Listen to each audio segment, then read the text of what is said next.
Eu queria, como contribuição para essa discussão, recuperar um pouco do trabalho legislativo feito, em particular, pela Câmara dos Deputados, no tema relativo a crianças e adolescentes.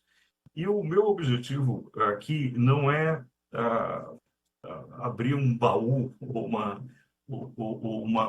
abrir um baú, fazer uma apresentação meramente histórica, mas é sobretudo de resgatar uma proposta legislativa que foi construída por essa casa e que, por alguma razão, ela não continuou a tramitação e não foi votada. E a apresentação que eu trago, os dois slides iniciais, eu fui muito lá atrás. Eu fui no iniciozinho da internet, em 1995. Era o início da internet comercial no país. Naquela época surgiu o primeiro projeto de lei versando sobre crimes cibernéticos e, em particular, crimes contra crianças e adolescentes. Na medida que a internet ela foi se popularizando, ela foi se massificando, esses projetos eles foram também sendo apresentados, eles foram se acumulando, diversos projetos foram apresentados entre 1990 e 2005, ou seja, na primeira década da internet no Brasil. Tanto a Câmara quanto o Senado fizeram propostas legislativas das mais variadas para tratar temas relacionados à responsabilidade de provedores de acesso a serviços. Então, esse tema, por exemplo, de conexões IP e dados cadastrais, ele já estava presente nessa época, já havia uma discussão legislativa sobre se o IP deve ser considerado um dado sob reserva de jurisdição ou não, a ser protegido pela reserva de jurisdição ou não, se esse dado seria um dado cadastral atrelado a um usuário ou não. E aí há uma tecnicidade aí muito própria desse dado em particular, porque ele não é um dado fixo, ele não é um dado como um CPF, por exemplo, que quando você nasce, você recebe lá um número de CPF, que é registrado pelo cartório, e aquele número de CPF ele acompanha pelo resto da sua vida. O número IP não, ele é dinâmico. Então, se eu estou conectado à internet aqui agora, eu estou usando o número IP. Se eu me desloco para o aeroporto, o meu número IP já mudou. Quando eu desembarcar no meu destino, eu vou conectar novamente através de um novo número. E os números antigos, os números anteriores, melhor dizendo, que eu usei, eles serão reatribuídos para outras pessoas. Então, é por isso que uma conexão IP, ela precisa sempre necessariamente estar atrelada à data, hora e fuso horário. E porta lógica, no caso. Porque muitas vezes você obtém o número IP, mas o dado cadastral associado àquele usuário que estava utilizando aquele número IP naquele determinado momento era outro. E já existiram casos de operações, por exemplo, serem deflagradas no passado, e se chegar a cumprir uma busca, por exemplo, para caso do inocente, a pessoa que não tinha nada a ver com a história, apenas porque estava usando o mesmo número IP que outro usuário em um determinado um fuso horário diferente, ou em um horário diferente, ou em uma data diferente, também usou para cometer o crime. Então, essa é uma particularidade do funcionamento da internet. E por isso a dificuldade de se legislar especificamente sobre o tema. E essa minha pesquisa histórica aqui, ela tem esse objetivo de mostrar que o Congresso Nacional ele tem se debruçado sobre temas técnicos envolvendo a internet desde o seu nascimento, desde o início, 1995, primeira década de funcionamento da internet no país.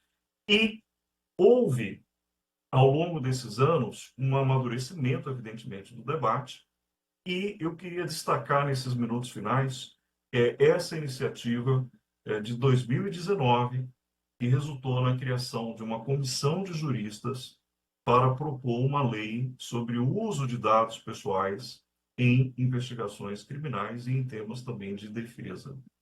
Essa comissão de juristas, ela trabalhou durante 2 anos, no ano de 2020, e no ano de 2021. Ela foi presidida pelo ministro Nefe Cordeiro, do Superior Tribunal de Justiça, e contou com juristas de grande renome, como, por exemplo, a professora Laura Sherton Mendes, do IDP de Brasília, o querido Danilo Doneda, a maior referência brasileira em proteção de dados, que infelizmente nos deixou precocemente há 2 anos atrás. Nomes como Ingo Scarlett e Juliana Abruzzo, Tércio Sampaio Ferraz Júnior e o procurador Dr. Vladimir Aras, que também é uma grande referência, um grande jurista com grande experiência na área de investigações de crimes cibernéticos. Então, essa comissão ela produziu um anteprojeto de lei. Esse anteprojeto ele foi entregue no final de 2021. Ele procura ajustar a Lei Geral de Proteção de Dados para fins de investigação criminal. Lembrando que a Lei Geral de Proteção de Dados no Brasil ela é inspirada na GDPR europeia, que é a Lei Geral de Proteção de Dados europeia. E lá na Europa também existe uma lei específica sobre proteção de dados para fins de investigação criminal. E o Brasil, nesse ponto, ele seguiu também o exemplo europeu. Ele aprovou a LGPD em 2018, foi criada a ANPD, na época Autoridade Nacional de Proteção de Dados, agora Agência Nacional de Proteção de Dados, mas ele não deu o passo seguinte, que foi aprovar uma lei específica sobre a proteção de dados para fins de investigação criminal e defesa.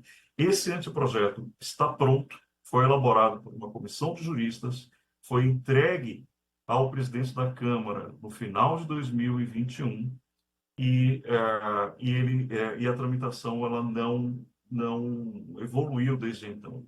De modo que a sugestão que eu faria é que a gente não desperdiçasse esse trabalho que foi feito na época e que a gente pudesse recuperar esse texto no final de 2021 e olhar, evidentemente, esse texto para os desafios que nós temos hoje, a partir das questões que já foram trazidas e outras que já foram mapeadas, e aperfeiçoá-lo para que a gente consiga suprir essa lacuna que de fato existe hoje, porque a LGPD, a Lei Geral de Proteção de Dados, ela não trata desse tema e há uma lacuna e há também uma expectativa de que isso seja tratado e a audiência pública de hoje, como convocada pela deputada Rogéria Santos, esse grupo de trabalho tem esse objetivo, discutir as lacunas e procurar endereçá-las. E, por fim, um último comentário que eu faria em relação à necessidade de dosar o equilíbrio, a necessidade de equilíbrio entre as necessidades da persecução criminal e a garantia dos direitos fundamentais. Essa é uma tensão permanente,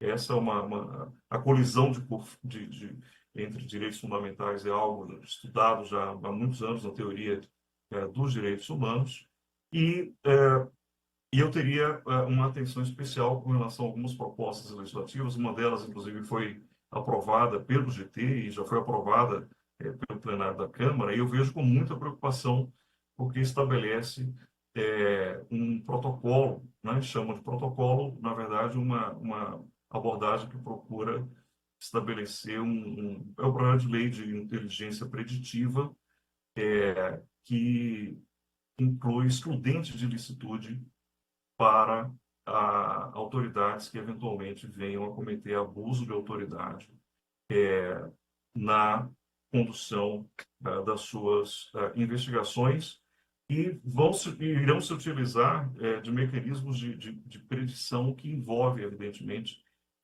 pressupõe a utilização massiva de dados, inclusive dados sensíveis, dados pessoais, não só de pessoas adultas, mas também de crianças e adolescentes. Então, eu acho que são balizas que não deveriam ser ultrapassadas e esse cuidado ele deve ser um cuidado permanente e todos aqueles que, como nós aqui atuamos no campo dos direitos humanos, a gente tem por dever chamar a atenção e alertar para a importância de não ultrapassar essas balizas.